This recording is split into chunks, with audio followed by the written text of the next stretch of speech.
İndi isə gəlin qısa yolla işçilərimizi işə qəbul edək. Görək necə işə qəbul edirik.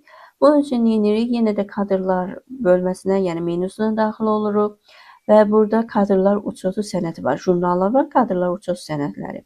Onu klikləməklə biz artıq görürük ki, bir dənə işçimizi daxil etmişik. İndi gəlin bunu daxil etməyim üçün yenidən əlavə edək. Biz dedik ki, iki cür işçi daxil edəcək. Bir ambardar, bir də mühasib. Və burada görürük ki, belə bir mini pəncərə açıldı. Bir var işdən azad edilməsi, bir var işə qəbul, bir də var müəssisə kadrların yer dəyişməsi. Bu gün hələ ki biz işə qəbulu öyrənirik. Onun üçün işə qəbulu klikləyirik və onun ətrafında belə mavi olandan sonra OK sıxırıq və beləncə bizdə mini pəncərə açılır. Bu mini pəncərədə biz artıq məlumatları daxil etməliyik. Bunun üçün nə edirik? Biz özümüzdən, misal üçün, hər hansı bir adam adı yazaq. Gəlin bu səfər xanım adı yazaq. Yazaq ki, misal üçün, Ayna. Soyadı da olsun Əliyeva. Və atasının da adı olsun Ali. Doğum tarixi də yazaq bunun köhnə nəsillərdən. Yazaq ayın 13-ü. Dedik ki, bizim bir şeyimiz Amerikan bir şey kimidir, yəni tariximiz. Ona görə yazaq 04 aprelin 13 anadan olub bu adam. Yazaq 1988. Və cinsiyyətdəki qadındır, çünki aynadır. Və ondan sonra artıq burada ümumi məlumatı doldurduqdan sonra sonranı sıxırıq və sonra belə yenidən bir kadr informasiyası gəlir ki, məşğulluq növü nədir? Yəni əsas iş yeridir, əvəzçidir, yoxsa daxili əvəzçidir? Biz əsas iş yeridir, çünki düşünək ki, biz artıq şirkətik və işçi qəbul edirik.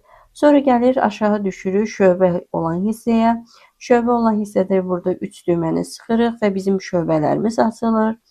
Biz indi bunu kim kimi götürürük? Dedi ki, mühasib kimi götürürük. Ona görə mühasibatlıq şöbəsinə yönəldək bu adamı. Vəzifəsi də nə olacaq? Buradan da yenidən klikləyirik. Gəlirik, görək burada nə vəzifə var? Burada vəzifə var, mühasib. Əgər burada yoxdursa, əlavə etməyə sıxaraq özünüz yaza bilərsiniz. Biz indi yazaq ki, mühasibimiz var, vaxtımız getməsin. Qəbul tarixini qeyd edək. Qəbul tarixində düşünək ki, biz bunu götürürük. Elə yanvarın 28-dən götürək. Demək, yanvarın 28-dən götürəksə, yazaq ayın 01 28 2025. Yəni bu artıq bir şirkət qurduq və mütləq şəkildə mühasib götürdük. Sonra gəlir əmək haqqı haqqında məlumat, əlavə etmənin əsas növü günlər üzərindədir. Bunu klikləsə görür vəzifə maaşıdır. Biz deyək ki, yenə bu aylıq maaş veririk günlər üzərində. Bu mühasib üçün də minimum əmək haqqı deyək ki, 800 manat maaş veririk buna. Və sonranı yenidən klikləyirik və əlavə məlumat gəlir. Bu əlavə məlumatda ki, bu şəxs haqqındadır, bu kimdir və haralıdır. Burada görürük ki, bütün məlumatlar var. İstəsəniz bura klikləyib dəyişə bilərsiniz və ya nə varsa yenidən qeyd edə bilərsiniz. Yoxdursa, hazırdığını klikləyin və avtomatik olaraq özü düşdü. Və bu formada açılmasına narahat olmayın. Çünki burada məlumat verir ki, yəni bu şəxs hal-hazırda biz işlədiyimiz günə görə göstərir. Fevral 11-də qeyd olunub. Biz onu sonradan da daxil edib dəyişə bilərik. Gördüyümüz kimi artıq burada tariximizdə bu formada göstərir. Yəni ayın bugünkü günü göstərdi. Amma biz onu işə il olaraq 25-i daxil etmişdik. Onun üçün yenidən bura klikləyirik. Kliklədikdən sonra istəsəz həmin tarixi dəyişə bilərsiniz ki, yəni biz köhnə tarixlə işləyirik. Yəni biz onu ayın 28-i götürmüşdük. Elə gəlin elə ayın 01 28, daha doğrusu 28 2025 yazaq ki, uyğunluq olsun. Və burada baxırıq, görürük ki, bütün məlumatlar eynidir, doğrudur, vəzifəsi, şöbəsi göründü, maaşı göründü və s. kimi.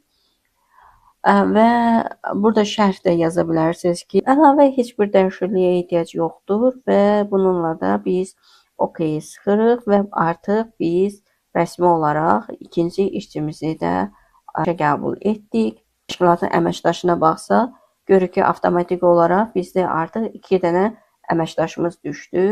Bir Aynə Aliyeva, bir də Əliyev Vəli düşdü. Biri işə qəbulu yanvarda olub, biri də fevralda olub. İndi növbəti dərslərdə artıq biz bunların əmək haqqısını verilməsini də öyrənəcəyik. Bir müddətdən sonra güya Aynə yaxşı işlədi və yaxud da ki, Vəli yaxşı işlədi, onu ya baş ambardar edəcəyik, ya da ki, baş mühasib və yaxud da ki, xoşumuza gəlmədi, işdən də azad edəcəyik. İndi bu şeyləri də öyrənəcəyik.